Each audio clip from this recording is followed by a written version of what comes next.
नमः संस्कृताय मित्रों। आइए आज हम शाकुंतला का चरित्र चित्रण समझते हैं और शाकुंतला के बारे में विस्तार पूर्वक समझते हैं। इसमें से देखिए, आपसे जैसे आपके टीजीटी में पूछ लेगा कि शाकुंतला के वास्तविक माता पिता कौन है, यह किसकी पुत्री है। और देखिए, ये मूल रूप से जो है कक्षा 12 वालों को जो है ध्यान से पढ़ना चाहिए और इसे लिख लेना चाहिए। जब आप लिख लेंगे तो आसानी पूर्वक समझ जाएंगे। देखिए, एक एक पंक्ति को समझिए। शाकुंतला अभिज्ञान शाकुंतलम की नायिका है। क्या है? नायिका है। वह ऋषि कंड की पालती पुत्री है। जो ऋषि कंड हैं उनकी वह पालती पुत्री है। ठीक है, तो देखिए आप ध्यान से देखिए इसे। वह ऋषि कंड की पालती पुत्री है। उसके वास्तविक जननी, ये आप लिख लीजिए, वास्तविक जननी और जनक जो है मेनका और विश्वामित्र हैं। ठीक है, कौन है? विश्वामित्र। शाकुंतला का चरित्र एक आदर्श भारतीय नारी का चरित्र है। उसके चरित्र में अनेक ऐसे गुण हैं जो उसे नाटक का एक विशाल पात्र बनाने में सहायक सिद्ध हुए हैं। अब देखिए, उसके जो है सौंदर्य के बारे में कुछ चीज़ें जो हैं तो आप इन्हें नोट कर लीजिए। जैसे अनुपम सुंदरी, तो शाकुंतला अत्यंत सुंदर है। उसके प्राकृतिक सौंदर्य को बाह्य श्रृंगार की आवश्यकता नहीं है। यानी कि वह इतनी सुंदर है, शाकुंतला इतनी सुंदर है कि उसे बाह्य श्रृंगार की कोई आवश्यकता नहीं, यानी कोई क्रीम पाउडर लगाने की कोई आवश्यकता नहीं है, बाह्य श्रृंगार की आवश्यकता नहीं है। देखिए, एक संस्कृत का श्लोक है कि इयं धिक मनोज्ञा वल्कलेनापि तन्वी। तो ये जो कक्षा 12 वाले होंगे लड़के, वो ये नहीं समझ पाएंगे, क्योंकि आपको बता दूं कि देखिए ये जो है आपके अभिज्ञान शाकुंतलम के द्वितीय अंक से लिया गया है। ठीक है, तो आप इसे जो है अभी नहीं पढ़ पाए हैं तो आप ये जो नीचे वाला श्लोक है आप इसे याद कर लेना। ठीक है, और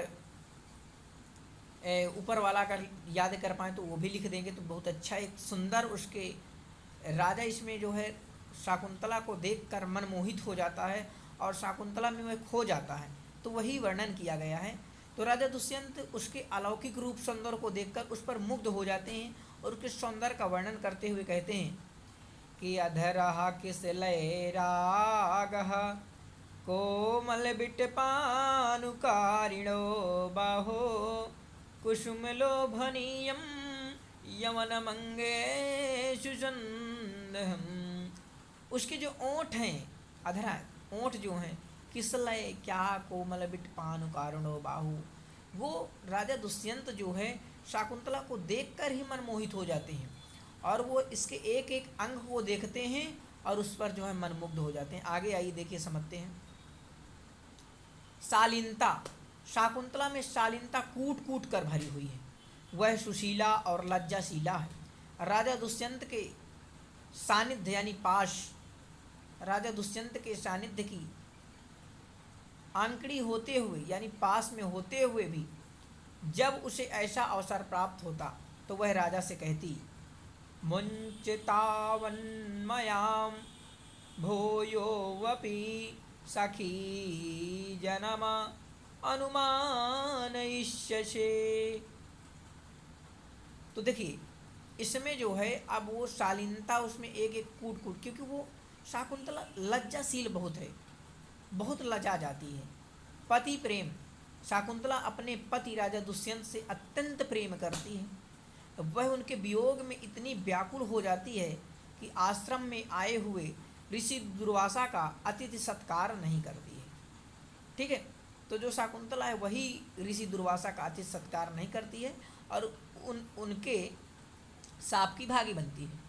मैं एक डाला हूँ वीडियो अभिज्ञान शाकुंतलम का सारांश, तो आप उसमें देखेंगे कि शाकुंतला राजा दुष्यंत के मग्न यानी ध्यान पर खोई रहती है और जब दुर्वासा आते हैं तो उसे श्राप दे देते हैं। इसके बाद जल्दी जल्दी प्रियंवदा आती है और अनसुईया को पता चलता है तो प्रियंवदा ऋषि दुर्वासा के पैर पकड़ती है और कहती है, महाराज ये पहली बार गलती, इसे क्षमा कर दीजिए, अब दोबारा गलती नहीं होगी। तो उनके कहने पर जो है वो क्षमा कर देते हैं। तो देखिए, ये जो अभिज्ञान शाकुंतलम का आपका पहला श्लोक है, वो जो ऋषि दुर्वासा कहते हैं कि विचिन्तयन्ति यमन्यमानसा तपोधनं वेसी न मामुपस्थितं स्मरिष्यति त्वां न सबोधतोऽपि सन् कथां प्रमत्तः प्रथमं कृतायु।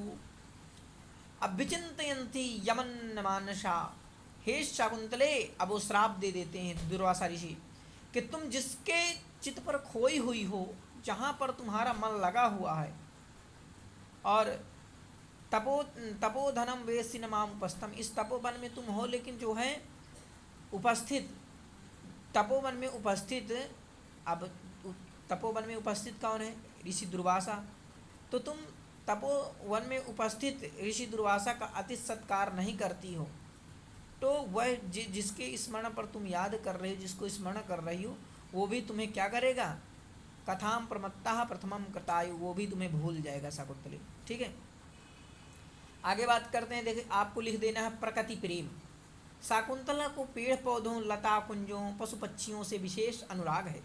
आश्रम से विदा होते समय वह आश्रम के वृक्षों, लताओं के साथ हरिणियों आदि से भी विदाई लेती है। आवेशिते तस्याम सोदर्या स्नेहम। और पित्त प्रेम, तो ये आप हेडिंग याद कर लीजिए कि पति प्रेमी, प्रकृति प्रेमी, पित्त प्रेम। अपने पिता ऋषि काश्यप के लिए उसके हृदय में अत्यधिक प्रेम एवं श्रद्धा है। इति वह पतिगृह जाते समय वह अपने पिता से बार बार मिलती है और कहती है। ठीक है, तो देखिए, अगर ये आपको याद ना हो तो इसे कोई लिखने की ज़रूरत नहीं है, बस आप इतना पढ़ लीजिए। अब सखी प्रेम, शाकुंतला एक सच्ची सखी है। वह अपनी सखियों प्रियंवदा एवं अनुसुईया से विशेष अनुराग रखती है। आश्रम से विदा के समय सखियों से विदा होने का उसे अपार दुख होता है। वह ऐसा अनुभव करती है कि सखियों के बिना उसका श्रृंगार दुर्लभ हो जाएगा। ठीक है, निष्कर्ष यह हम समझ सकते हैं या कह सकते हैं कि कालिदास को शकुंतला के रूप में एक आदर्श भारतीय नारी के प्रेम मई रूपी का चित्रण जो है करने में पूर्ण सफलता प्राप्त हुई है। अब देखिए, मैं आपको एक शॉर्टकट तरीका बता देता हूँ आपको। जैसे आप लिख रहे हैं सखी में, ये सखी आप लिखे, तो देखिए एक बार हटा देते हैं। आप देखिए, जैसे आप लिखे सखी, ठीक है, तो सखी में उसकी दो सखी थी, एक प्रियंवदा और अनुसुईया। तो इनके बारे में आपको बता देना है। देखिए, समझना है, चीज़ों को याद नहीं करना, समझ लेना है। अगर याद करेंगे तो फिर बार बार भूल जाएंगे। पितृ प्रेम में कौन रहेगा? कंड रहेगा। तो कंड से, ऋषि कंड से वो जो है क्या करती है? प्रेम करती है, अत्यधिक प्रेम करती है। ठीक है, और देखिए आपके जैसे कि वो प्रकृति प्रेमी है। क्या है? प्रकृति। शाकुंतला जो है पेड़ पौधों के फूलों को भी नहीं तोड़ती थी, तो वह जो है इससे उसका प्रकृति प्रेम भी सिद्ध होता है। तो देखिए, आप इसे लिख लीजिए, इसका सामान्य परिचय। ठीक है, और आप ऐसे ही लिख देंगे हेडिंग डाल के, एक दो श्लोक जैसे अधरा किस लय आ गए हैं, तो आपको आराम से नंबर मिल जाएंगे। नमः संस्कृताय मित्रों, और ज़्यादा से ज़्यादा आप संस्कृत का प्रचार कीजिए, और जो भी लोग संस्कृत को पढ़ने वाले हों उनको ज़्यादा से ज़्यादा फैलाइए और संस्कृत का प्रचार प्रसार करते रहिए। नमः संस्कृताय मित्रों।